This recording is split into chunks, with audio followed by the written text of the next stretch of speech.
Hi guys, இன்றைக்கி என்ன video பார்க்க போகிறோன்னா, லாஸ்ட் டைம் எடுத்த வீடியோடைய கண்டினியூஷன் தான்.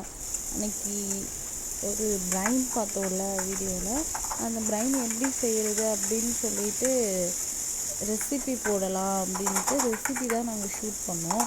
ஒரு பேனில் வந்துட்டு ஆயில் போட்டு கடுகு போட்டுட்டு சோம்பு போட்டுட்டு அது பொரிஞ்சதுக்கப்புறமா ஆனியன் போட்டு நல்லா வதக்குனதுக்கப்புறம் பச்சை மிளகா போட்டு அதையும் நல்லா வதக்கிக்கணும். இது எல்லாமே நம்ம ரொம்ப குட்டி குட்டி குட்டியாக கட் பண்ணிக்கணும். ஏன்னா இது நல்லா ஒரு மாதிரி கிரேவி கன்சிஸ்டன்சியில் நல்லா வதங்க செய்யணும். ஸோ அதுக்காக நம்ம குட்டி குட்டியாக கட் பண்ணிட்டோம்னா நம்மளுக்கு ஈஸியாக இருக்கும். அதுக்கப்புறம் கருவேப்பிலை போட்டு இஞ்சி பூண்டு பேஸ்ட் போட்டுட்டு நல்லா வதக்கிட்டு தக்காளி போட்டுட்டு சால் போட்டு நல்லா நம்ம சாட்டை பண்ணிப்போம்.